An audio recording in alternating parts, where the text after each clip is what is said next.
नमस्कार। आजकल एक आध वीडियो मैंने पहले बनाई है जो उत्तर प्रदेश पुलिस में सब इंस्पेक्टर की भर्ती परीक्षा होनी है 14 और 15 मार्च को, उसके बारे में। तो पिछली वीडियो में मैंने जो 8-10 दिन पहले पोस्ट की थी, उसमें काफ़ी सब चीज़ें बताई थी, आपसे बड़ा डिटेल बातें हुई थी और वो इनफैक्ट एक फ्रेमवर्क था। इससे पहले एक और बनाई थी, इससे प्रिपरेशन के बारे में कहा था कि क्या रणनीति होनी चाहिए, प्रिपरेशन की तैयारी कैसे करें, क्या रणनीति हो, क्या स्ट्रैटेजी हो। फिर उसके बारे में एक जो अभी पिछले हफ्ते मैंने पोस्ट की थी, उसमें बताया था कि क्या फ्रेमवर्क होगा सामान्यतः, किस तरह से पढ़ाई करें और किसमें क्या-क्या हमारा रीडिंग मटेरियल होना चाहिए। उसी के क्रम में आज मैं जो आपसे वार्ता करूँगा, तो आज बात होगी जो उसमें 4 सेगमेंट्स हैं, 4 जो पार्ट्स हैं पेपर में, जो पूरा 160 क्वेश्चन और 2 घंटे का 400 नंबर का जो पेपर होगा, उसमें 40-40 नंबर के जो 4 पार्ट हैं, उसमें से एक सामान्य हिंदी जो मैंने बता दिया था, उसमें आप तैयारी कर रहे होंगे। मुझे उम्मीद है कि आप लोगों की तैयारी बहुत अच्छी चल रही होगी, पूरे मनोयोग से और पूरे मनोबल को बढ़ाते हुए, अच्छा परिश्रम करते हुए, अपना ध्यान रखते हुए आप लोग पढ़ाई कर रहे होंगे। जो उसका दूसरा पार्ट है सामान्य ज्ञान और जो सामान्य विधि वाला जो पेपर है, उसको अलग बात करेंगे। आज की वीडियो में बात करेंगे केवल सामान्य ज्ञान की। कोशिश करूँगा कि छोटी से छोटी रखूँ वीडियो को और फिर भी चूँकि वो इतना बड़ा समंदर है सामान्य ज्ञान, तो उसमें थोड़ा बहुत हो सकता है कि इसकी अवधि बड़ी हो जाए। साथियों, वैसे तो सामान्य ज्ञान के विषय में कुछ बता पाना निश्चित रूप से कि क्या इसमें इम्पोर्टेंट टॉपिक्स हैं, किन-किन ऐसे टॉपिक्स के बारे में आपको बताया जाए जिन पे अगर आप तैयारी करें तो आपकी सफलता का संभावनाएँ बढ़ जाएँ, बहुत मुश्किल काम है। चूँकि सामान्य ज्ञान का मतलब अगर आप समझें तो सामान्य ज्ञान होता ही वो है जो कि एक सामान्य व्यक्ति से, एक शिक्षित युवा से, जो उसकी क्वालिफ़िकेशन जितनी है, किसी भी प्रतियोगी परीक्षा को देने के लिए, उस स्तर के शिक्षित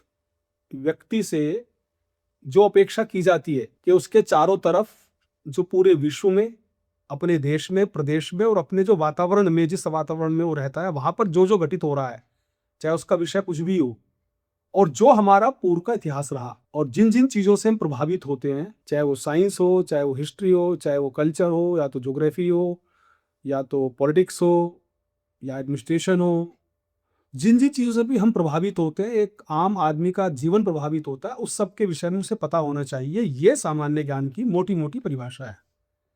तो अगर आप इसको देखेंगे तो बहुत बड़ा समंदर होता है।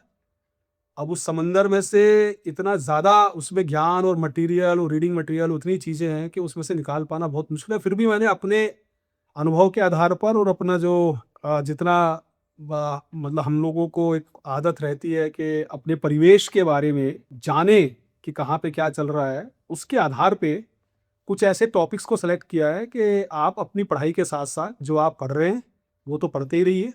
लेकिन इन टॉपिक्स पे जो मैं अलग-अलग सेगमेंट्स के बारे में बताऊँगा और जो मैंने तैयार किया है, वो इसके सिलेबस से तैयार किया है। जो बाकायदा भर्ती बोर्ड का ऑफ़िशियल वेबसाइट है, उसपे जो सिलेबस पड़ा हुआ है, उसपे जो टॉपिक्स हैं, उस टॉपिक्स के ऊपर कुछ मैंने थोड़ा बहुत जितना ही मटेरियल मुझे लगा कि मैं आपके साथ शेयर कर लूँ, तो वो मैंने कर लिया। इसके बाद जब मुझे अगर कभी लगेगा कि सप्लीमेंट्री और शेयर करने की आवश्यकता है, तो मैं फिर आपसे एक अलग वीडियो में बात करूँगा। तो अभी मैं ऐसे कुछ टॉपिक्स आपको बताऊँगा सामान्य ज्ञान, जो जनरल नॉलेज के बारे में, जो कि उसमें दिए गए हैं। थोड़ा बहुत जो पिछले वर्षों के पेपर्स हैं, अनसोल्ड पेपर्स, उसको भी ध्यान रखा गया है। यद्यपि अनसोल्ड पेपर्स के आधार पे तैयारी करने का बहुत ज़्यादा कोई साइंटिफिक एक रीज़न नहीं बनता है, चूँकि अनसोल्ड पेपर से एक छोटा-मोटा पैटर्न का आइडिया लग जाता है कि किस विषय से, किस टॉपिक से कितने क्वेश्चन हैं, क्वेश्चन की हार्डशिप का लेवल क्या है, लेकिन वो कोई बाध्यकारी नहीं होता, वो हर साल बदलता रहता है। तो बहुत ज़्यादा कुछ लोग ऐसे होते हैं जो पिछले सालों के कुछ पेपर्स को ही लगातार फ़ोकस करते रहते हैं, तो फिर वो उतनी अच्छी तैयारी नहीं हो पाती है। सबसे अच्छा क्या है कि जो सिलेबस दिया है, उस सिलेबस के में जो टॉपिक्स दिए गए हैं, ये मान के चलिए कि उस सिलेबस से बाहर का मुझे ऐसा लगता है कि कोई क्वेश्चन नहीं होना चाहिए। तो उस सिलेबस के हिसाब से अगर हम तैयारी करेंगे, तो ज़्यादा साइंटिफिक तैयारी हमारी होगी। उसके हिसाब से मैंने कोशिश की है, मेरा ये प्रयास है आज का। तो सबसे पहले उसमें जो सामान्य ज्ञान का जब हम देखते हैं, उसका जो सेगमेंट आएगा, तो उसमें सबसे पहले लिखा हुआ है सामान्य विज्ञान। अब जनरल साइंस के बारे में मैंने पहले ही बताया था अपनी शुरुआत में कि जो एनसीईआरटी की बुक्स होती हैं, उसमें हिंदी मीडियम, इंग्लिश मीडियम सारी की सारी मिलती है। मार्केट में बहुत अवेलेबल है, बहुत सस्ता रेट होता है। वो आपने खरीद ली होगी, मुझे उम्मीद है। 10वीं क्लास के लेवल की आप वो बुक्स ले लीजिए और उसमें विशेषकर फिजिक्स के जो बेसिक कॉन्सेप्ट्स हैं, जो अभ्यर्थी साइंस पढ़े हैं, अब तो हाई स्कूल तक तो कंपलसरी हो गया है साइंस, तो जिन्होंने वो पढ़ा वो उसको रिवाइज कर लें, उससे काम चल जाएगा। अगर ये बुक्स नहीं है उनकी अपनी कोई बुक्स है उससे निकाल ले तो भी चलेगा। तो उनको तो मैं समझता हूँ उतने बेसिक कॉन्सेप्ट फिजिक्स वगैरह के सारे आते ही होंगे। जितना भी फोर्स है, बहुत पहले पढ़ा करते थे हम लोग आर्किमिडीज और इस तरह की जो चीज़ें हैं, तो जो बेसिक कॉन्सेप्ट्स हैं वो थोड़ी सी आपको उनके बारे में तैयारी होनी चाहिए। इसी तरह से जो केमिस्ट्री है उसके बारे में थोड़ा सा बेसिक, जो रिएक्शंस हैं, केमिकल्स के बारे में बातें हैं, फॉर्मूलाज के बारे में बात है, जो बेसिक बेसिक चीज़ें हैं, ये सामान्य ज्ञान है। इसमें आपसे एक स्पेशलिस्ट वाले ज्ञान की अपेक्षा नहीं की जाती है। तो जैसे मैंने बताया शुरू में कि उतना ज्ञान की आवश्यकता है, उतने ज्ञान की अपेक्षा की जाती है जितना कि एक सामान्य शिक्षित व्यक्ति को अपने परिवेश के बारे में जानकारी अपेक्षा है। वहीं तक का बारे में आप पढ़ें। फिर एक ह्यूमन बॉडी के बारे में बायोलॉजी में आप थोड़ा सा पढ़ लें, और उसका क्या क्या ह्यूमन बॉडी के ऑर्गन्स हैं, उसके बारे में जो स्पेसिफिक फैक्ट्स हैं, डिफरेंट ऑर्गन्स के क्या फंक्शंस हैं बॉडी में, क्या क्या इंपॉर्टेंस होती हैं। फिर थोड़ा न्यूट्रिशन के बारे में देख लें, उसमें से क्वेश्चन बन सकता है। और इसके बाद फिर चूंकि इसका जो नाम है वो सामान्य विज्ञान, और साथ साथ उसमें टेक्नोलॉजी का भी एक ज़रूर थोड़ा देख लीजिएगा, क्योंकि टेक्नोलॉजी के ऊपर आजकल काफ़ी काफ़ी लगातार फोकस है। तो इसमें टेक्नोलॉजी के बारे में देख लें। थोड़ा थोड़ा बेसिक चीज़ मैं बता देता हूँ, ये आपको मिल जाएगा जैसे मैंने बताया था पिछले वाले उसमें वीडियो में। वैसे भी जो बच्चे लगातार कंपटीशन की तैयारी करते हैं वो उनको कई कई सालों से पढ़ रहे होते हैं, तैयारी कर रहे होते हैं, उनको मैगजीन्स पढ़ने का, न्यूज़पेपर पढ़ने का एक आदत बन जाती है। तो उनके लिए कोई बड़ी चीज़ नहीं है, फिर भी एक रेपिटेशन के पर्पज़ से, ताकि आपको जितना मुझे लगा कि इम्पोर्टेंट है इनको पढ़ लेना चाहिए। तो एक तो ईवी टेक्नोलॉजी के बारे में आप जान लीजिएगा, जो आजकल इलेक्ट्रिक व्हीकल्स की टेक्नोलॉजी है, बड़ी इंपॉर्टेंट है। और इसके अलावा जो सेमीकंडक्टर है, सेमीकंडक्टर को लेके बहुत बड़ा एक ग्लोबल इशू बना हुआ है, और इंडिया का एक मिशन, नेशनल मिशन अभी शुरू हुआ है। 15 अगस्त को इसकी घोषणा हुई थी लाल किले से, माननीय प्रधानमंत्री जी ने इसकी घोषणा की थी। तो एक नेशनल मिशन शुरू किया जा रहा है। तो वो दो चीज़ों के बारे में बड़ा इंपॉर्टेंट था। एक तो सेमीकंडक्टर के बारे में जिसका हब बनाने की बात की जा रही है, और उसमें एक विशेष बात यह है, चूंकि आप यूपी पुलिस का एग्जाम दे रहे हैं, तो यूपी को भी इसमें बहुत बड़ा हिस्सा दिया जा रहा है। यूपी इसका बहुत बड़ा हब बनने वाला है सेमीकंडक्टर टेक्नोलॉजी का और सेमीकंडक्टर मैन्युफैक्चरिंग का। जो चिप्स बनेंगी उसकी क्या इंपॉर्टेंस है, क्या उसकी यूटिलिटी है। आजकल जितने भी इलेक्ट्रॉनिक गैजेट्स बनेंगे और जितने भी हमारा डिफेंस सिस्टम्स हैं, वो बिना चिप के काम नहीं करते, और चिप में सेमीकंडक्टर का महती भूमिका होती है, नंबर 1। और नंबर 2 होता है सेमीकंडक्टर भी जो बनेगा और जो उसके चिप बनेंगे वो होगा रेयर अर्थ्स का। तो नंबर 2 मिशन, एक तो मैंने बताया सेमीकंडक्टर का, नंबर 2 नंबर उन्होंने जो एक मिशन शुरू किया है वो है national mission on critical minerals, ऐसे करके उसके बारे में पढ़ दीजिएगा। तो ये आजकल इंटरनेट पे अवेलेबल हो जाती है, नहीं तो मैगजीन्स, जैसे मैंने बताया था पिछली बार, मैगजीन्स के नाम भी बताए थे, वो पुराने आप 10-12 महीने की मैगजीन्स इकट्ठा कर लेंगे तो उस पर सारी की सारी चीज़ें मिल जाएंगी। डिटेल मैं अपनी इस वीडियो में नहीं बता सकता, मैं आपको टॉपिक्स बताऊंगा, लेकिन मैं ये बता सकता हूँ कि उसमें क्या क्या क्या टॉपिक्स पे, किस विषय पे किस तरह का आ सकता है। Critical mission on rare minerals क्या है, सेमीकंडक्टर का क्या है, इसकी यूटिलिटी क्या है, इसका यूज़ कहाँ कहाँ होता है, इस तरह के सवाल बन सकते हैं। ईवी का मैंने बता दिया। फिर पोल्यूशन आजकल एक बहुत बड़ा इशू बना हुआ है, तो पोल्यूशन की जब आप बात करेंगे तो पोल्यूशन में फिर वो ईवी वाली बात आ जाएगी। फिर पोल्यूशन क्यों ज़रूरी है, और पोल्यूशन के बारे में उसके क्या क्या इसके इफ़ेक्ट्स हैं, क्या क्या कॉन्सिक्वेंसेज हैं।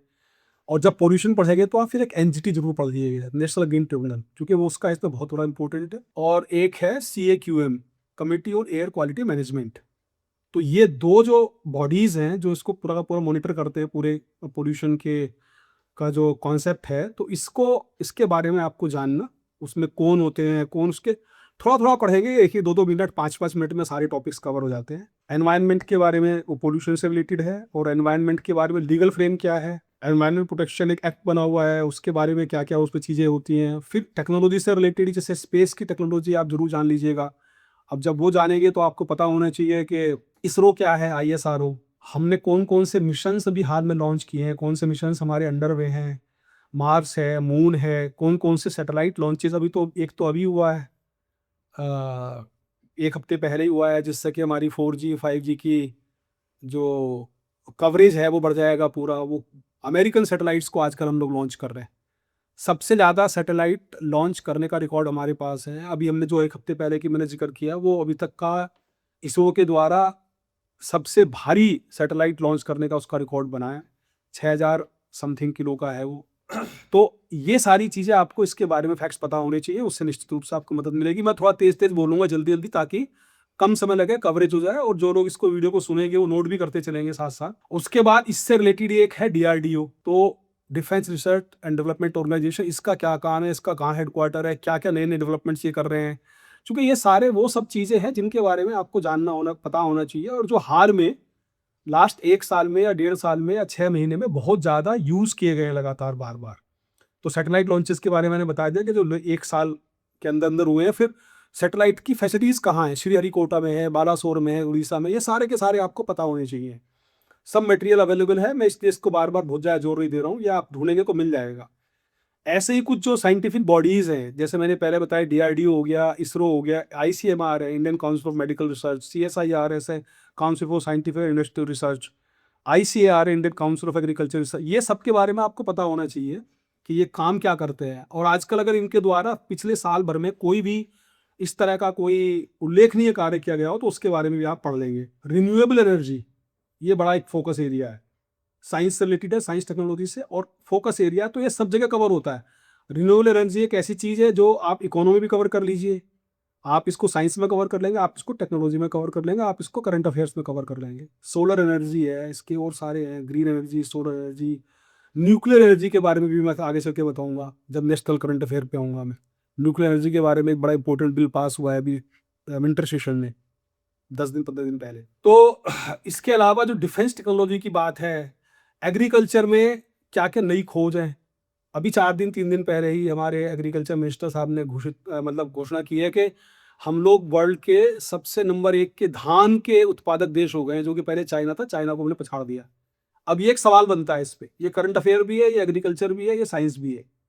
तो फिर इसमें क्यों हमारी धान की पैदावार बढ़ गई? क्या हमने कोई नई विकसित बीज का कोई इस्तेमाल शुरू किया?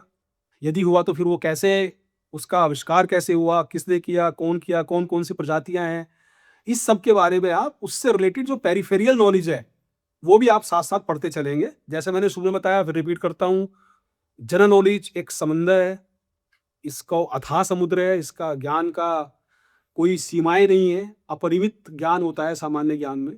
लेकिन मैं वो कोशिश कर रहा हूँ जहाँ से मुझे लगता है कि कुछ अगर ट्राई कर लें तो शायद सफलता कुछ सवालों के बारे में सफलता आपको मिल जाएगी।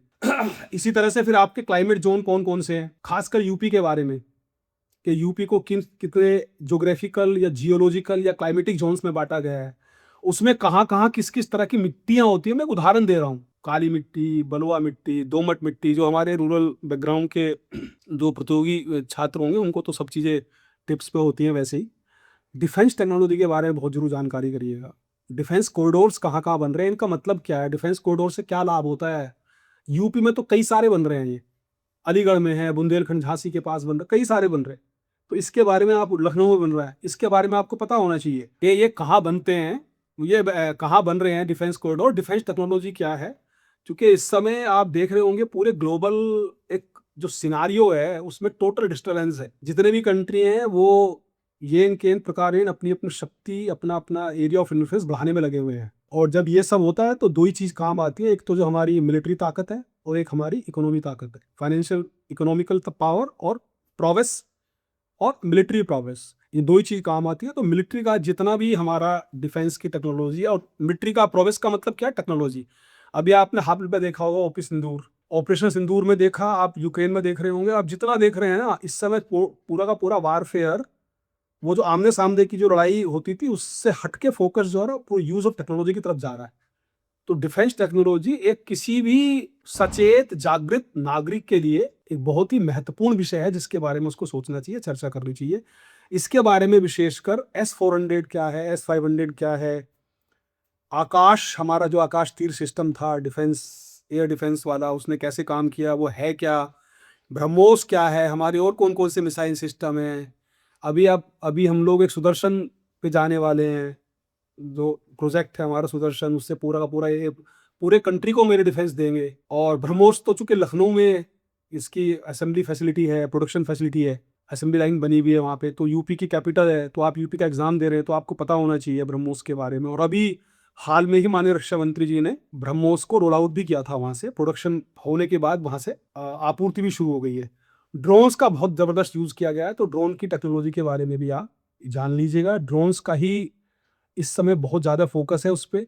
ड्रोन से पूरी हमारी तीनों जो आर्मी के तीनों अंग हैं उनको सबको इक्विप किया जा रहा है, और ना केवल हम बल्कि जितने भी वर्ल्ड पावर्स हैं सब अपने अपने हिसाब से तैयारियां कर रहे हैं। ड्रोन टेक्नोलॉजी है बहुत बड़ा, इसमें मील का पत्थर होगा।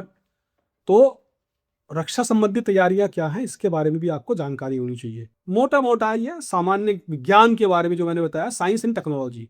अब वैसे तो बहुत सारा है, आप पढ़ ही रहे होंगे, लेकिन आप थोड़ा देख लीजिए इनके बारे में। मुझे लग रहा है कि कहीं ना कहीं से कोई ना कोई सवाल इसमें से फंसना चाहिए। भारत के इतिहास पे हम आते हैं, चूंकि मेरे हाथ में ये है सिलेबस, ये 2 पेज का, जो मैंने पिछली वीडियो में भी दिखाया था आपको। इसके टॉपिक के को लेके मैं चल रहा हूँ। जहाँ से सामान्य ज्ञान का टॉपिक शुरू हुए, पहला सामान्य विज्ञान है, उसके बाद स्वास्थ्य, तो स्वास्थ्य विज्ञान वो मैं शुरू में बता चुका हूँ आपको। ह्यूमन बॉडी, न्यूट्रिशन, हाइजीन, ये सब के बारे में आपको बता ही चुका हूँ। उसके बारे में है भारत का इतिहास।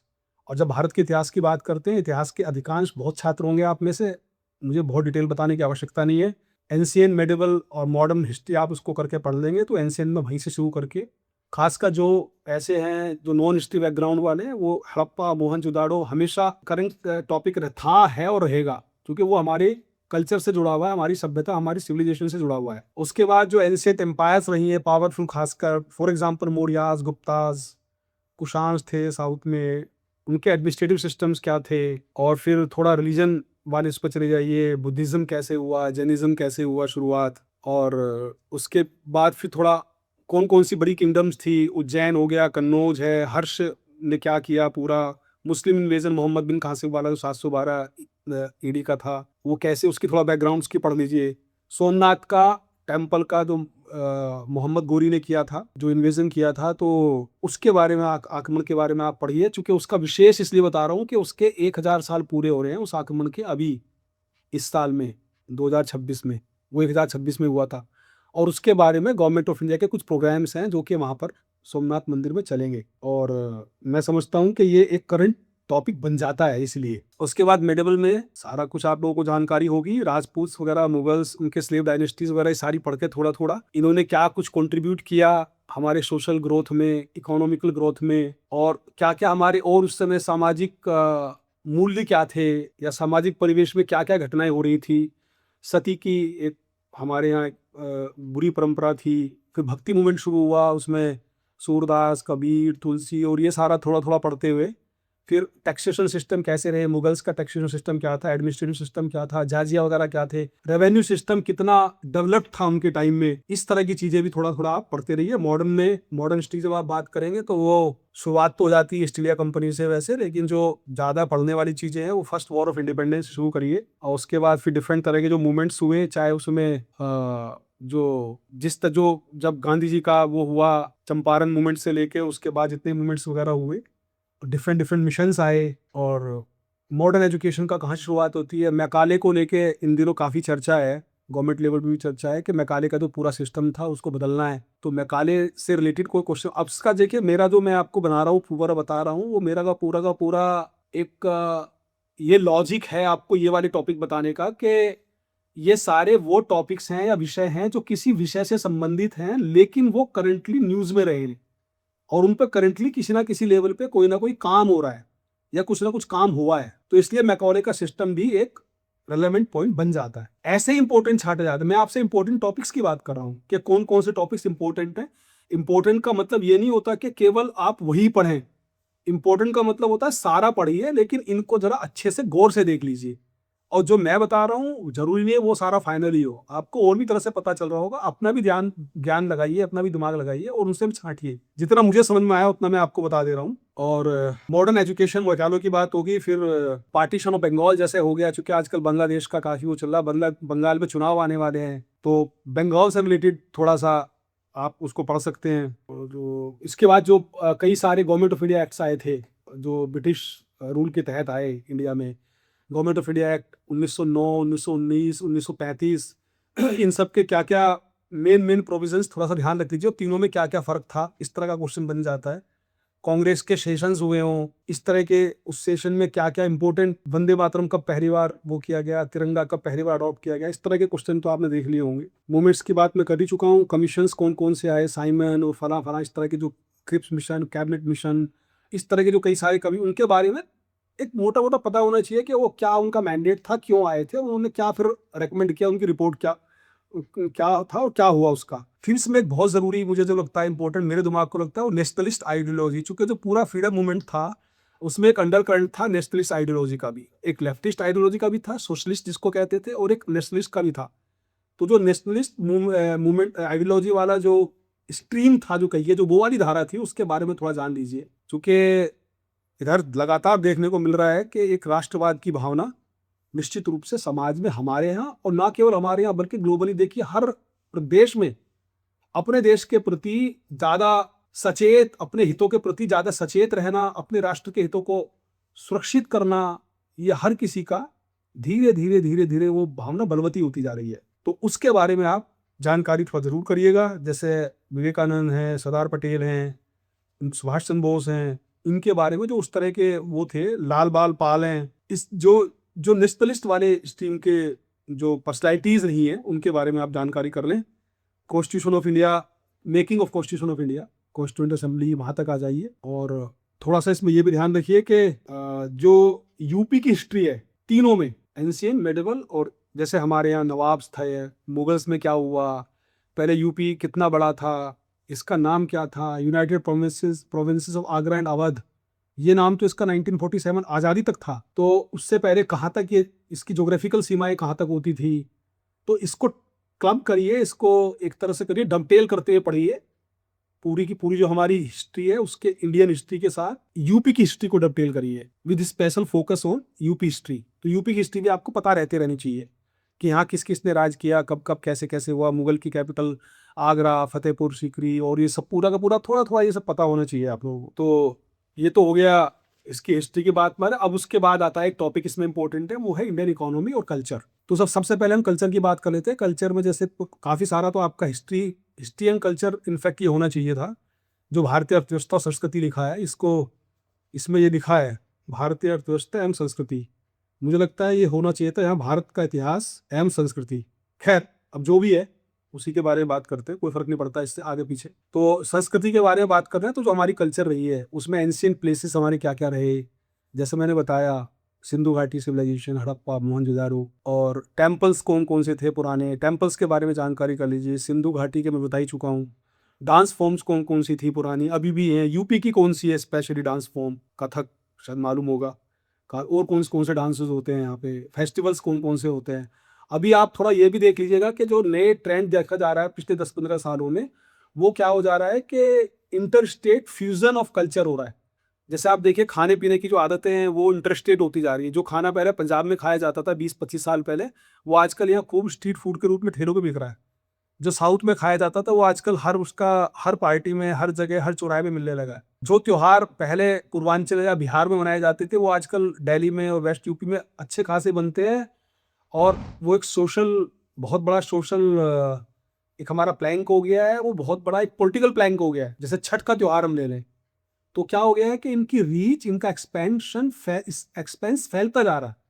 तो ये वाला भी बिंदु आपको ध्यान रखना है कि कैसे कल्चर इवॉल्व होती है। Culture it's a live concept. ये हर दिन, हर साल, हर समाज के हर वर्ग के साथ इवॉल्व होती है, और इसमें इंटरेक्शन होते हैं, फ्यूजन्स होते रहते हैं कल्चर के।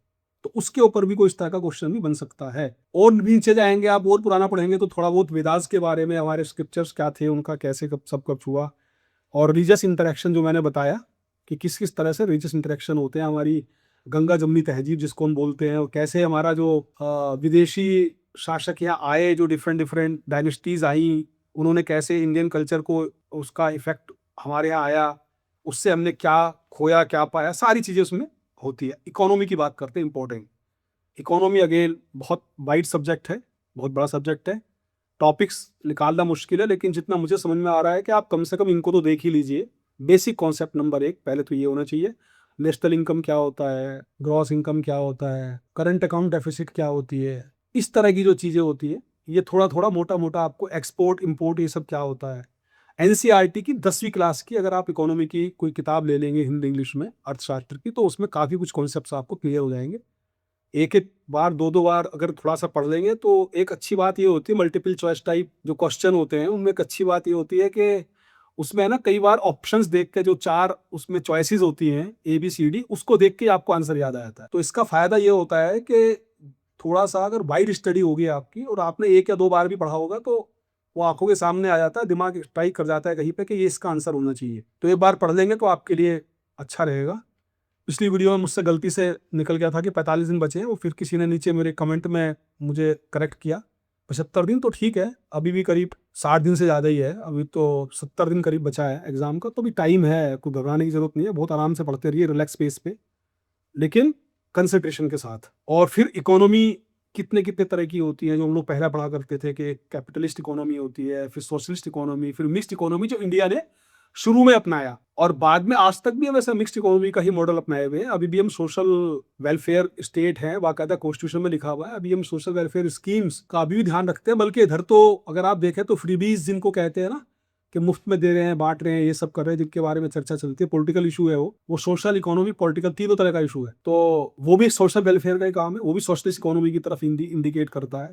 तो अभी भी हमारा मिक्स्ड ही मॉडल चल रहा है, बट 91 के जो रिफॉर्म्स हुए थे इकोनॉमिक रिफॉर्म्स, उसके बाद में थोड़ा सा कैपिटलिज्म की तरफ नो डाउट हम लोग इंक्लाइन हुए हैं। तो ये सब भी आपको ध्यान रखना चाहिए कि कब कब हिंदुस्तान में मेजर रिफॉर्म्स हुए। एक बार आज़ादी के बाद 69 में हुआ था बैंकों का नेशनलाइजेशन, प्रीवी पर्स, ये सब हुआ था। फिर 71 में 20 सूत्री कार्यक्रम एक आया था, उसमें बहुत बड़ा एक पुश दिया गया सोशल वेलफेयर की तरफ। फिर 91 में बड़े रिफॉर्म्स हुए थे, वो कैपिटलिस्ट मॉडल की तरफ जाते हैं, बट वो भी जरूरी थे। और अब तो लगातार एक के बाद एक रिफॉर्म चल रहे हैं। अभी आपने देखा होगा जीएसटी क्या होता है, जीएसटी कब लागू हुआ, जीएसटी के क्या फायदे नुकसान है, इसका क्रिटिसिज्म क्यों किया जाता है, इस सब के बारे में पता होना चाहिए। अभी 6 महीने पहले, दिवाली से पहले, 6 महीना भी नहीं हुआ, 3 महीना हुआ है दिवाली से पहले, इसमें काफी सुधार किए गए, रिफॉर्म्स किए गए, जीएसटी में रेट्स कट किए गए, स्लैब्स हटाए गए हैं, वो सब के बारे में आपको जानकारी होनी चाहिए, बेसिक सवाल बन सकता है। तो ये हो गया कॉन्सेप्ट्स के बारे में, मिक्स और कैपिटलिस्ट और सोशलिस्ट इकोनॉमी हो गया। 5 ईयर प्लान क्या होते थे, अब तो 5 ईयर प्लान का कॉन्सेप्ट ही काफी डाइल्यूट हो गया है। और आयोग, पहले योजना आयोग था जो अब नीति आयोग हो गया है, स्टेट पे भी नीति आयोग है, तो आपको स्टेट के बारे में पता होना चाहिए। और नीति आयोग की फुल फॉर्म, नीति की फुल फॉर्म क्या है, जैसे वहां पे नीति है वैसे यहाँ पे सीती है स्टेट में, तो ये सब पता होना चाहिए। फिर इन्फ्लेशन क्या होता है और डिप्रेशन क्या होता है, किस तरह से मंदी आती है बाजारों में, ये सब पता होना चाहिए। फिर जीडीपी बड़ी इंपॉर्टेंट है, आजकल बहुत चर्चा चलती है, इतना हमारा 8.2 ग्रोथ रेट था अभी लास्ट वाले क्वार्टर में, और हम कंसिस्टेंटली 6 से 7% फास्टेस्ट ग्रोइंग इकोनॉमी। क्या है इसका मतलब, हम चौथी अर्थव्यवस्था बन गए विश्व की, अभी ये डिक्लेयर किया गवर्नमेंट ने पहली बार जापान को पछाड़ के। इसका क्या मतलब हुआ, कितने ट्रिलियन इकोनॉमी, कितने ट्रिलियन डॉलर की हमारी इकोनॉमी है, ये पता होना चाहिए। क्या हम टारगेट कर रहे हैं, 5 ट्रिलियन डॉलर कब के लिए टारगेट कर रहे हैं, हमसे आगे कौन बचे हैं, उनकी कितनी कितनी है, ये सब थोड़ा थोड़ा पता आपको एक रहना चाहिए। सवाल आ भी सकता है, नहीं आए तो भी ना आए, कभी कभी क्या होता है कनेक्टेड क्वेश्चंस मिल जाते हैं कि आपको नॉलेज को एक पार्ट आपको आता है, उससे रिलेटेड कुछ ऑफशूट मिल गया, जिसको कानून की भाषा में लीडिंग क्वेश्चन बोलते हैं। तो लीडिंग क्वेश्चन कभी कभी मिल जाता है, उसमें हेल्प हो जाती है। अगर आपका ज्ञान का जो थोड़ा सा आपका होराइजन है ना, जो कैनवस है, अगर वो बड़ा है तो आपको सवालों को अटेम्प्ट करने में मदद मिलती है। एफडीआई उसमें है, टॉपिक भी है, फॉरेन डायरेक्ट इन्वेस्टमेंट। और एफडीआई कैसे होता है, इसके फायदे क्या हैं, इन्वेस्टमेंट का तरीका ये है एफडीआई, फॉरेन डायरेक्ट इन्वेस्टमेंट। हमारे शेयर मार्केट में कितना एफडीआई हो रहा है, अभी कभी कभी आप एफडीआई से रिलेटेड एक और टर्म है एफआईआई, फॉरेन इंस्टीट्यूशनल इन्वेस्टर्स। जिस दिन वो अपना स्टॉक्स बेचते हैं, शेयर बेचते हैं, उस दिन एकदम शेयर मार्केट में मंदी आ जाती है। शेयर मार्केट खुद आजकल एक टॉक ऑफ द टाउन हो गया है, बहुत लोग इसमें इन्वेस्ट करने लगे हैं, 13 करोड़ लोग म्यूचुअल फंड में इन्वेस्ट करते हैं। तो इतनी सारी चीजें आपको पता होनी चाहिए, बीएससी क्या है, एनएससी क्या है, निफ्टी क्या है, सेंसेक्स क्या है, स्टॉक मार्केट कैसे काम करता है, लिस्टिंग कैसे होती है, छोटा छोटा बीएससी का क्या रोल है, उसमें रेगुलेटरी बॉडी है तो बीएससी करती क्या है, मैंडेट थोड़ा सा पता होना चाहिए। 4-6 लाइन 8 लाइन इसके बारे में, हो सकता है वहीं से सवाल फंस जाए आप। तो एफडीआई का एक बड़ा इंपॉर्टेंस ये भी है कि इन्होंने अभी विंटर सेशन में ही इंश्योरेंस में फॉरेन डायरेक्ट इन्वेस्टमेंट 100% अलाउ कर दिया है। This is a big step. उम्मीद की जा रही है कि शायद इसके बाद इंश्योरेंस के जो प्रीमियम के रेट्स हैं वो कम हो जाएंगे, देखते हैं क्या होता है। तो ये सब बातें आपको पता होनी चाहिए। उस बिल का नाम पता होना चाहिए जिसका मैंने जिक्र किया अभी जो पास हुआ है। इंपोर्ट एक्सपोर्ट की जो बेसिक टर्मिनोलॉजी है वो आपको पता होना चाहिए कि हम कौन कौन सी मेजर आइटम्स का हमारा एक्सपोर्ट होता है और कौन कौन सी मेजर आइटम है जिनका इम्पोर्ट, सबको पता है। पेट्रोल जो क्रूड ऑयल है हमारा सबसे ज़्यादा उसका इम्पोर्ट होता है। खा मतलब फूड तो आजकल हम करते नहीं है, खाद्यान्न का तो हम लोग एक्सपोर्टर होते जा रहे हैं धीरे धीरे नेट। और आईटी क्षेत्र में हम बहुत बड़ा एक्सपोर्ट करने लगे हैं। अब तो डिफेंस का भी कर रहे हैं, डिफेंस का भी पूछा जा सकता है कि हम लोग कितना लगभग एक्सपोर्ट हुआ है 24-25 में। अब तो 24-25 के आंकड़े भी आ गए हैं। सॉरी। फिर एक बड़ा टर्म चल रहा है आजकल, रोज सुन रहे होंगे आप लोग, टैरिफ। टैरिफ और टैक्स में फर्क है। वो फर्क क्या है मैं इस वीडियो में नहीं बता सकता, मैं चूंकि फिर वही वाली बात है कि मैं आपका ट्यूटोरियल वीडियो ना बना के मोटिवेशनल इसका पर्पज है, ट्यूटोरियल वहां तक है ये कि मैं इंपॉर्टेंट टॉपिक बता दे रहा हूं आपको कि आप इस पर पढ़ लीजिए। और जब इनफैक्ट ना इसकी तैयारी अच्छे से तभी होगी, ठीक से तभी होगी, जब आप खुद ढूंढोगे मटेरियल, खुद पढ़ोगे उसको। चाहे इंटरनेट की नॉलेज, वैसे मेरा बहुत ज्यादा विश्वास नहीं है उसके ऊपर, क्योंकि वो शॉर्ट लिव्ड होती है। जितने सेकंड मिनट तक आप देखते हो इंटरनेट पे उतना रह जाता है, शाम को भूल जाते हो आप। तो सबसे अच्छा किताबों से पढ़ो, प्रिंट से पढ़ो, सबसे अच्छा वो है, उसमें याद रहता है। आप साइड मार्जिन नोट्स बना सकते हो, अंडरलाइन कर सकते हो, हाईलाइट कर सकते हो, याद कर सकते हो, बाद में रिवीजन में बहुत मदद मिलती है। आप इसको लिख लिख के देखिए, आप जितना पढ़ते हैं, अगर आप 4 घंटे पढ़ रहे हैं तो 1 घंटा लिखिए, 25% टाइम लिखने की आदत डालिए। क्योंकि पढ़ के आपने पढ़ना, गुणना, गुणा मतलब याद किया, और लिखना, जब ये तीनों चीज आप ठीक से करने लगेंगे तो आपकी तैयारी बहुत अच्छी तरफ चलेगी। इसी तरह से एक और टर्म है अभी वेनेजुएला में जो एक्शन हुआ है, जो किया है इन्होंने, अमेरिका उनके राष्ट्रपति जी को उठा के ले गए, तो उसके पीछे क्या है मूल में, उससे रिलेटेड एक टर्मिनोलॉजी है, वो है पेट्रोडॉलर। पेट्रोडॉलर का कैसे शुरुआत हुई, क्या है इसका मतलब, क्या होता है, बेसिक चीज आपसे पूछी जा सकती है, पता होना चाहिए। उसके बाद जो बैंकिंग सिस्टम है, बैंकिंग सिस्टम में क्या क्या होता है, जैसे कि CRR है, कैश रिजर्व रेशो, इसका क्या मतलब है। रेपो रेट आप सुनते रहते होंगे, ब्याज कम हो गया, ज्यादा हो गया, EMI घटेगी बढ़ेगी, आप लोग बहुत ज्यादा उनसे, बहुत सारे लोग होंगे जो उससे प्रभावित भी होते होंगे। तो ये कैसे तय होता है, रेपो रेट का मतलब क्या है, रेपो रेट करता कौन है, NPA क्या है, नॉन परफॉर्मिंग एसेट्स बैंक की, इसमें बहुत बड़ा काम हुआ है भारत सरकार की तरफ से, तो ये क्या है। फिर उसके बाद कुछ संस्थाएं, जो बैंकिंग संस्थाएं, RBI है, सिडबी है, नबार्ड है, जैसे मैंने सेबी, BSE, NSE पहले ही आपको बताया, इस तरह की चीजें आपको इनके बारे में जानकारी होनी चाहिए, अवेयरनेस होनी चाहिए। फिर एक इसमें टॉपिक है जो आपके सिलेबस में दिया हुआ है, वो है सांख्यिकी है। वो जो डेमोग्राफी के बारे में है, इसका है जनसंख्या, पर्यावरण और नगरीकरण। तो पर्यावरण के बारे में आपको पहले बता चुका हूँ, डेमोग्राफी के बारे में पता होना चाहिए, आंकड़े, इसमें ज़्यादातर आंकड़े वगैरह ज़्यादा आते हैं, और या तो फिर ट्राइब्स वगैरह के बारे में आते हैं। यूपी में कौन कौन सी ट्राइब्स हैं, कहाँ रहती हैं, जैसे एक गोरखपुर की तरफ एक ट्राइब है, उनके बारे में आपको मालूम होना चाहिए, उनके विकास के लिए बहुत कार्य किया गया है हाल के दिनों में, तो उसके बारे में आपको पता होना चाहिए। यूपी का एग्जाम दे रहे हैं, मैं बार बार आपसे बताना चाह रहा हूँ, जो मैं हिंट कर रहा हूँ कि यूपी के बारे में विशेषकर आपको पता होना चाहिए। सेक्स रेशो क्या है, अपना कितना है यूपी का, बाकी स्टेट्स का, कम, सबसे कम कहाँ है, सबसे फेवरेबल कहाँ है, सबसे डिसफेवरेबल कहाँ, नॉन फेवरेबल किधर है, least populous state, most populous state, literacy rate, male female कहाँ पे है। अब जैसे सेक्स रेशो की बात है तो इसमें हरियाणा में पहले बड़ी खराब हालत थी, 800 समथिंग था मुझे याद आ रहा है, लेकिन फिर एक प्रोग्राम शुरू हुआ गवर्नमेंट ऑफ इंडिया का, बेटी बचाओ बेटी पढ़ाओ, आपने सुना होगा बहुत, हरियाणा में इसमें बहुत सफलता मिली है और उनका सेक्स रेशो इंप्रूव हुआ है। इस तरह की बातें पूछी जा सकती हैं, ये आपको पता होनी चाहिए। फिर नगरीकरण की बात कर रहे हैं, अर्बनाइजेशन, तो अर्बनाइजेशन बहुत तेजी से बढ़ ही रहा है, आपको पता ही है, गाँव छोड़ के लोग शहरों की तरफ, Tier 1, Tier 2, Tier 3 सिटी, फिर रूरल एरिया, इस सब से अपवर्ड मोबिलिटी बनी हुई है लगातार। जो बड़े शहर हैं उनके अंदर प्रेशर और ज़्यादा हो रहा है। तो उसका पैटर्न क्या है, क्यों लोग जाते हैं गांव छोड़ के शहर, आने का कारण क्या है, जॉब अपॉर्चुनिटी है, एजुकेशन है, हेल्थ है, वो शहरों में अच्छा मिलता है। तो ये बून भी है, बेन भी है, इससे फायदा भी हुआ है। एक जनरल हमारा पर कैपिटा इनकम बढ़ी है, जनरल हमारे इंडेक्सेस जो है वो बेटर हुए हैं, हेल्थ बेटर हुई है, इससे एजुकेशन बेटर हुई है, लोगों की समझ बेहतर हुई है। लेकिन नुकसान भी है, पोल्यूशन बढ़ रहा है, भीड़ बढ़ रही है, ट्रैफिक जैम्स आजकल आज रोज का वो हो गया है।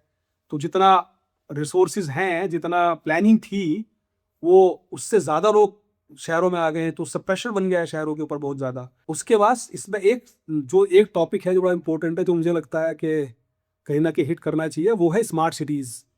ये 7-8 साल पहले एक योजना चली थी भारत सरकार की, और उसका नाम स्मार्ट सिटीज़ था। उसमें 100 सिटीज़ को कंट्री में, अक्रॉस द नेशन, उसको स्मार्ट बनाना था। अब मैं समझता हूँ बहुत सारे आप में से अभ्यर्थी ऐसे भी होंगे जो खुद इन स्मार्ट सिटी में रहते होंगे। आपको पता होना चाहिए कि स्मार्ट सिटी का कॉन्सेप्ट क्या है, बेसिकली क्या क्या चीज़ उसमें, क्या क्या इंफ्रास्ट्रक्चर जोड़ा जाता है, कैसे इंप्रूव किया जाता है, कहाँ पे क्या होता है, बेसिकली इसमें कितनी सफलता है, इसका एक क्रिटिकल एनालिसिस आपके पास होना चाहिए। फिर है वर्ल्ड और इंडियन ज्योग्राफी, बहुत अगेन ये अथाह है, किताब पढ़िए कॉन्सेप्ट्स क्लियर करने के लिए। टॉपिक्स मैं ये देखना चाह रहा हूँ कि जो वर्ल्ड की ज्योग्राफी के बारे में जो एक साल में इवेंट्स हुई है, मेजर इवेंट्स हुई है इंपॉर्टेंट, उसको आप पढ़ डालिए। वो मैगजीन लीजिए 10-12 महीने की, उनमें सब में मिल जाएगा। मनोरमा ईयर बुक आती है, उसमें मिल जाएगा, और काफी सारा मटेरियल मार्केट में है। कृपया करके घटिया स्तर की जो हाई प्रोफाइल दावे करती हैं और बड़े बड़े बड़े अट्रैक्टिव से उनके ऊपर कवर पेजेस होते हैं, वो सब गाइड फाइडर के चक्कर में मत पढ़िए। उससे पूछने मिलना है, कॉन्सेप्चुअल बेसिक सरकारी किताबें पढ़िए जो बोर्ड द्वारा अप्रूव्ड है और जिनमें ऑथेंटिक ज्ञान होता है, उससे आपको फायदा होगा। फिर भी मैं कुछ बता देता हूँ जो मुझे समझ में जितना आया। एक वेनेजुएला के बारे में पढ़ लीजिए, किस हेमिस्फीयर में है, किस समुद्र के किनारे है, क्या है इसकी कोस्ट किस उसमें है, किस महाद्वीप में है, लैटिन अमेरिका, साउथ अमेरिका, कहाँ पड़ता है। वेनेजुएला में अभी घटना हुई है, पूरा उसमें वो हुआ है। गाजा के बारे में पढ़ लीजिए, ग्रीनलैंड के बारे में जानकारी कर लीजिए। फिर उसमें मालदीव से भी हमारा स्टैंड ऑफ हुआ था 1 साल पहले इंडिया का, तो वहाँ जानकारी। बांग्लादेश में भी सब कुछ चल ही रहा है, इसके बारे में आपको जानकारी होनी चाहिए कि बांग्लादेश का पूरा वो जो बात करते रहते हैं अपने नॉर्थ ईस्ट से घिरे हुए हैं, और कौन कौन इसमें इंटरेस्टेड हैं, क्या है इसका इशू। ऐसा कोई जरूरी नहीं है कि उसकी केवल ज्योग्राफी, उसका मार्शी लैंड है, 700 करीब वहाँ पर रिवर्स हैं बांग्लादेश में, इसलिए वहाँ पे क्या क्या उससे प्रॉब्लम होती हैं, मतलब जो मस्किटोज और फ्लाइज, इस सब से जो बीमारियाँ होती हैं वो बहुत ज़्यादा होती हैं वहाँ पे। और इसीलिए वहाँ पे कोई बहुत ज़्यादा कपास के अलावा बहुत खेती का, तो ये सब पता होना चाहिए बांग्लादेश के बारे में।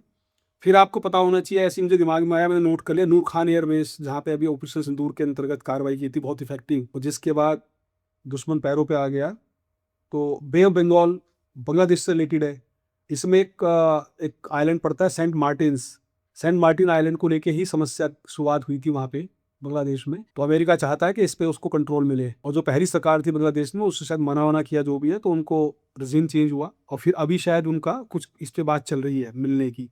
तो इसकी लोकेशन क्या है, सेंट मार्टिन की बे ऑफ बंगाल में कहाँ है, क्यों चाहता है उसे वो, क्या फ़ायदा होगा उसको अमेरिका को, इसकी स्ट्रेटजिक इंपॉर्टेंस क्या है, ये पता होना चाहिए। और उसके बाद एक सोमाली लैंड है, इसराइल ने उसको भी रिकॉग्नाइज किया है मान्यता, तो सोमाली लैंड के बारे में पूछा जा सकता है कि कहाँ है, अफ्रीका में, कौन सी इसकी लोकेशन है, ये सारी बातें पूछ लेते हैं। कुछ और टर्म्स हैं जो कि इधर चर्चा में रहे, वो Panama canal, Suez canal, Malacca strait जो अंडमान निकोबार के पास में है, और इंडो पैसिफिक, साउथ चाइना सी, ये सारे जो टर्मिनोलॉजी है इनसे रिलेटेड कोई ना कोई चीज कहीं ना कहीं बन सकती है। अब इंडिया की अगर ज्योग्राफी की बात करें तो बहुत सारा है, बेसिक चीजें हैं, 6ठी 7वीं 8वीं क्लास से पढ़ाई जाती है। अब आपको अलग से स्पून फीडिंग की आवश्यकता नहीं होनी चाहिए। जो टर्मिनोलॉजी मुझे लगी और मुझे लगता है कि एक अंडमान निकोबार में इंडिया का बहुत जबरदस्त डेवलपमेंट का कार्यक्रम चल रहा है। वहाँ पे करीब 70 से 1000 करोड़ रुपए की इन्वेस्टमेंट डिफेंस सेक्टर में गवर्नमेंट ऑफ इंडिया वहाँ कर रही है, एयर बेसिस बन रहे हैं, और बहुत ही स्ट्रेटेजिक उसकी लोकेशन है, बहुत आवश्यक है। ये जो मैंने बताया था मलक्का स्टेट के लिए,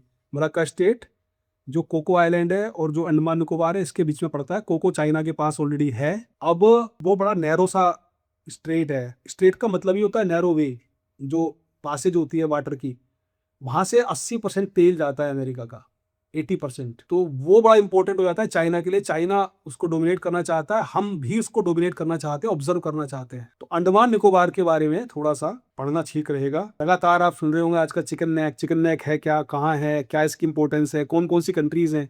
चिकन नेक की तरफ 4 कंट्री हैं, नेपाल, भूटान, चाइना और बांग्लादेश। और नॉर्थ ईस्ट के बारे में बहुत ज़्यादा लिखा पढ़ा जा रहा है आजकल, उसके बारे में आपको जानकारी होनी चाहिए। उससे रिलेटेड आप वहाँ की कल्चर के बारे में भी जानकारी होनी चाहिए कि वहाँ पर कल्चर क्या है, और उससे रिलेटेड और भी चीज़, उसकी इकोनॉमी। होता क्या है कभी कभी कि बहुत ट्रिकी क्वेश्चंस आ जाते हैं। ट्रिकी क्वेश्चंस का मतलब होता है कि वो लगेगा आपको टॉपिक तो आसान है, पढ़ा था आपने अखबार में, लेकिन जो क्वेश्चन है वो ट्रिकी पूछ लिया। अब वो चिकन नेक है, ये सिलीगुड़ी डिस्ट्रिक्ट में आता है वेस्ट बंगाल में।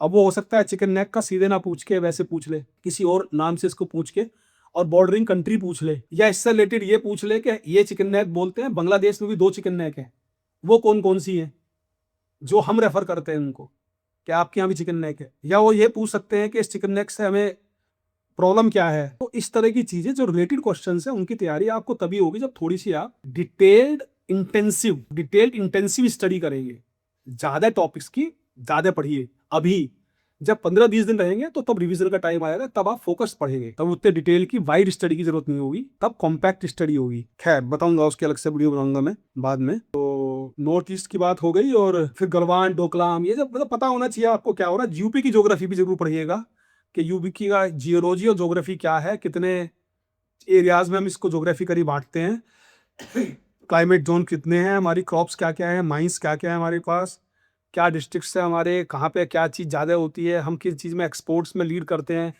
अब जैसे हमारे यहाँ ये जो औद्योगिक क्षेत्र है, इनकी वजह से आईटी के बहुत बड़े एक्सपोर्टर बन गए हैं हम लोग। एप्पल फ़ोन बनता है यूपी में, जो मोबाइल है उसकी सारी की सारी, मोबाइल फ़ोन की बहुत सारी वो लग गई है हमारे यहाँ, बहुत सारी मैन्युफैक्चरिंग हो रही है, उसमें हम लोग लीडिंग एक्सपोर्टर हो गए हैं। तो इकोनॉमी और ज्योग्राफी यूपी की ज़्यादा पता होनी चाहिए कि हमारा जीडीपी रेट यूपी का क्या है, क्या क्या इसकी क्रॉप्स हैं, माइंस, और दूसरा मैंने बताया ओडीओपी एक प्रोग्राम चल रहा है यहाँ पे चलता है, one district one project, one product, इसके बारे में आपको पता होना चाहिए। इससे काफ़ी चीज़ें आपको समझ में आ जाएंगी। उसके बाद एक टॉपिक है आपका सिलेबस में करंट अफेयर्स, उसमें इंटरनेशनल और नेशनल काफ़ी सारा मैंने ऊपर जो बोला आपको वो कवर हो गया है सर लगभग सारा। तो इंटरनेशनल में जैसे नोबेल प्राइजेस हैं अलग अलग, है ना, पीस का होता है, फिजिक्स का होता है, केमिस्ट्री का, बहुत सारे नोबेल प्राइज, उनके बारे में पता होना चाहिए आपको। ऑस्कर्स के बारे में पता होना चाहिए, लिटरेचर में कौन कौन से प्राइजेस और अवार्ड्स होते हैं वो सब पता होना चाहिए। एक चीज़ में खेलों के बारे में पता होना चाहिए। वैसे इस बार शायद ग्लोबल लेवल पे कोई 2025 में कोई इस तरह का बड़ा आयोजन हुआ नहीं है, लेकिन अभी ये जो सब क्रिकेट के जो चैंपियनशिप्स हैं, T20 और ये सब के बारे में थोड़ा पढ़ लेना। और एक इम्पोर्टेंट बात यह है कि अहमदाबाद में कॉमनवेल्थ गेम्स 2032 के लिए अलॉट हो गया है, इस पे सवाल बन सकता है। नेशनल में एक तो पर्सनैलिटीज पढ़ लीजिए, इसे सारी ऐसी चीजें हैं जो आपको बहुत पढ़ना पड़ेगा, इसलिए मैं बता नहीं पा रहा हूँ। प्राइजेस, ओपीएस सिंदूर, ऑपरेशन सिंदूर के बारे में आपको बेसिक चीजें पता होनी चाहिए, थोड़ा सा डिटेल पढ़ लीजिएगा, इसके बारे में कोई सवाल बन सकता है, और वो ऐसा सवाल बनेगा जो मुझे लगता है जो अनएक्सपेक्टेड होगा, बेसिक नहीं होगा, थोड़ा सा अंदर जाके होगा, तो आप थोड़ा अंदर तक पढ़िए इसको। स्पोर्ट्स के बारे में, जुडिशरी के बारे में थोड़ा जान लीजिए, कोई जुडिशियल प्रोनाउंसमेंट आया हो बहुत इंपॉर्टेंट, उसको पढ़ लीजिए। और जैसे अभी विमेन रिजर्वेशन की बात हुई है, तो इन्होंने पास किया था पिछले साल, जिसमें पार्लियामेंट और असेंबली में 1/3 सीटें रिजर्व कर दी गई हैं। वन नेशन वन इलेक्शन की बहुत चर्चा होती है, एसआईआर आजकल चल रहा है, आपको पता होगा। वक्फ के बारे में एक बड़ा इंपॉर्टेंट बिल पास किया है, न्यूक्लियर एनर्जी के बारे में प्राइवेट सेक्टर के लिए खोल दिया गया है। ये बहुत बड़ा डेवलपमेंट है जिसके बारे में बहुत चर्चा नहीं हुई, क्योंकि अधिकांश लोगों को इसके बारे में पता नहीं होता, टेक्निकल सब्जेक्ट, आप पढ़ लीजिएगा इसको। और यूपी के बारे में ज़्यादा से ज़्यादा पढ़िए, आविष्कार पढ़ लीजिए और हुई पढ़ लीजिए।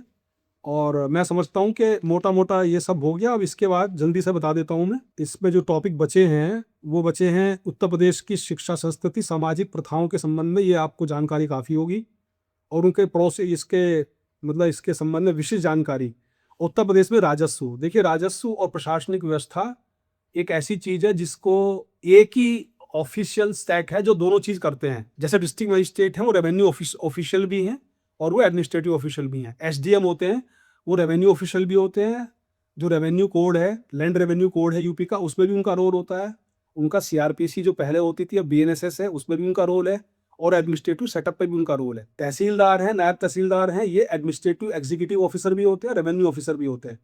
इसी तरह से ऊपर तक, ऊपर जाके केवल चेंज होता है। कमिश्नर जो होते हैं, डिविजनल कमिश्नर, मंडलायुक्त जो आपने सुना होगा, जिलाधिकारी के ऊपर जो होते हैं, उनके भी दोनों रोल होते हैं। प्रशासनिक भी होता है, एग्जीक्यूटिव, एडमिनिस्ट्रेटिव, और उनका रेवेन्यू रोल भी होता है। वो अपील भी और रिवीजन भी सुनते हैं रेवेन्यू के मामलों में। इसके बाद जो बाइफर्केशन होता है ऊपर होता है, जबकि प्रशासनिक व्यवस्था ऐसे चली जाती है, और ये फिर प्रमुख सचिव और अपर मुख्य सचिव के बाद मुख्य सचिव, और दूसरी तरफ board of revenue members, board of revenue, CRB, chairman revenue board. तो आपको ये बता देता हूं मैं, चलिए रेवेन्यू के बारे में ऊपर से शुरू करते हैं। चेयरमैन बोर्ड ऑफ रेवेन्यू, या बोर्ड ऑफ रेवेन्यू मान लीजिए, उसमें मेंबर्स होते हैं, वो आईएएस ऑफिसर्स होते हैं। उसके बाद उनके नीचे कमिश्नर, मंडलायुक्त, वो भी एक रेवेन्यू ऑफिसर है। उसके बाद डिस्ट्रिक्ट मजिस्ट्रेट, ये भी एक रेवेन्यू ऑफिसर है। उसके बाद जो उनके एक एडीएम्स होते हैं, वो भी रेवेन्यू का काम देखते हैं, जैसे कि विशेषकर ADM FR, finance and revenue, तो उनका काम सारा का सारा यही है, रेवेन्यू को मॉनिटर करना। उसके बाद उनके नीचे होते हैं एसडीएम्स, जो कि सब डिविजनल मजिस्ट्रेट, उनको भी रेवेन्यू का काम दिया जाता है। उनकी बाकायदा कोर्ट होती है, उसमें रेवेन्यू के केसेस होते हैं। तहसीलदार उनके अंडर में आते हैं, उसके अंडर में आता है नायब तहसीलदार, और उसके बाद फिर रेवेन्यू इंस्पेक्टर अलग होते हैं, और लेखपाल, ये वाला पूरा का पूरा इसका ढांचा होता है। इसमें दे दिया है उन्होंने बेसिकली, मुझे लगता है बहुत ही आसान सी चीजें, सबको पता होगा, खासकर जो लोग थोड़े से भी टच में रहते हैं उन्हें ये बात आइडिया होगा। ज्यादा करने के लिए आप चाहें तो लैंड रेवेन्यू कोड आप पढ़ लीजिए। यूपी का जो कोड बना हुआ है, जो कि 2013 या 14 में शायद बना है, 13 या 14 में बना था रेवेन्यू कोड। पहले एलआरएन जमींदारी इसमें था, ZLR, zamindari abolition and land revenue act 1950 का बना हुआ था, जिसको रिप्लेस करके इन्होंने पूरा मॉडर्न करते हुए लैंड रेवेन्यू कोड बनाया था।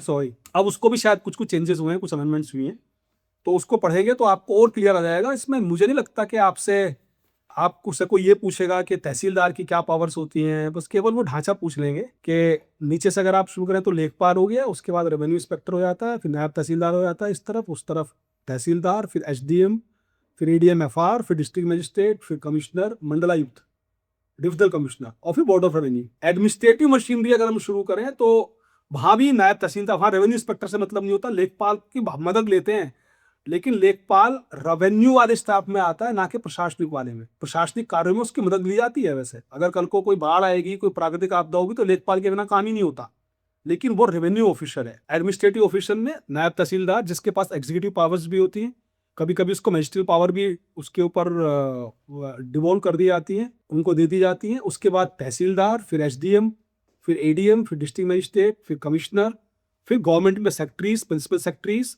और एडिशनल चीफ सेक्रेटरी और चीफ सेक्रेटरी। ये उनका एडिशनल जो पूरा का पूरा होता है। चीफ सेक्रेटरी पूरे प्रदेश, एसीएस पूरे प्रदेश का एक चीफ सेक्रेटरी, मतलब पूरे प्रदेश के सारे डिपार्टमेंट देखते हैं, पूरी सरकार के वो सीईओ होते हैं, एक तरह के चीफ एग्जीक्यूटिव ऑफिसर होते हैं। तो माननीय मुख्यमंत्री जी पॉलिटिकल हेड होते हैं गवर्नमेंट के, और जो चीफ सेक्रेटरी होते हैं वो एडमिनिस्ट्रेटिव हेड होते हैं। Administrative head in the sense कि वो सभी जितने भी डिपार्टमेंट्स होते हैं उन सबका सुपरविजन करते हैं। निश्चित रूप से निर्देशन और मार्गदर्शन तो मुख्यमंत्री जी का ही होता है, लेकिन जो पूरा का पूरा सुपरविजन का कार्य है प्रशासनिक कार्यों का, वो चीफ सेक्रेटरी करते हैं। फिर एक डिपार्टमेंट के जो प्रभारी होते हैं वो या तो एसीएस होते हैं, एडिशनल चीफ सेक्रेटरी, या प्रिंसिपल सेक्रेटरी। उनके नीचे फिर secretary, special secretary, deputy secretary, under secretary, ये वाला पूरा ढांचा होता है गवर्नमेंट लेवल पे, सचिवालय में। फील्ड में आएंगे, जब इधर आएंगे नीचे फील्ड में, तो कमिश्नर डिवीजन के, जैसे मेरठ के कमिश्नर, सहारनपुर के कमिश्नर, अलीगढ़, आगरा, कानपुर, लखनऊ, इलाहाबाद, प्रयागराज, अयोध्या, गोरखपुर, ऐसा करके जितने भी होते हैं। उसके बाद उनके नीचे डिस्ट्रिक्ट मजिस्ट्रेट, आप सब जानते होंगे। फिर एडीएम्स की चेन होती है पूरी, फिर एसडीएम्स की चेन होती है, फिर तहसीलदार, नायब तहसीलदार। पुलिस के बारे में भी इसमें लिखा हुआ है। पुलिस का भी सामान्य, पुलिस का ढांचा क्या है, ये मैं मेरी सारी वीडियो में सब कुछ दिया हुआ है। कृपया करके पुनः रिक्वेस्ट कर रहा हूँ, पिछली वीडियो में मैंने रिक्वेस्ट की थी कि मेरे जब से चैनल शुरू हुआ था, मैंने सबसे पहली वीडियो यही बनाई थी कानून के ऊपर, जो 3 नए कानून हैं उसके ऊपर शुरू की थी। उसमें मैंने सारे कभी कभी आके एक बार पूरा पुलिस का ढांचा दिया है। उसमें ये तक दिया है कि रिक्रूटमेंट्स कैसे होती है, उनकी कितने साल में प्रमोशन होते हैं। उसमें मैंने लिखा था, एक मेरी वीडियो थी सिपाही से कोतवाल कितने साल, तो उसमें सबका दिया था मैंने। वो नाम केवल सिपाही से कोतवाल था, उसमें आईपीएस ऑफिसर्स का ही प्रमोशन का दिया था। तो फिर भी बता देता हूँ मैं, ऊपर से शुरू करते हैं। पुलिस का ढांचा, डीजीपी, और जब डीजीपी की बात करते हैं तो डीजीपी के उत्तर प्रदेश में कुल 14 पद स्वीकृत, 7 पद स्वीकृत हैं, 7 उसमें एडिशनल एक्स कार्डर पोस्ट बोलते हैं। उसमें आपको इतना डिटेल जाने की जरूरत नहीं है। 14 पद मोटा मोटा मान लीजिए डीजीपी के लेवल के स्वीकृत होते हैं, जिनमें से एक डीजीपी होते हैं एचओपीएफ, हेड ऑफ पुलिस फोर्स। ये सवाल कहीं पूछ सकते हैं कि डीजीपी और एचओपीएफ में क्या फर्क है।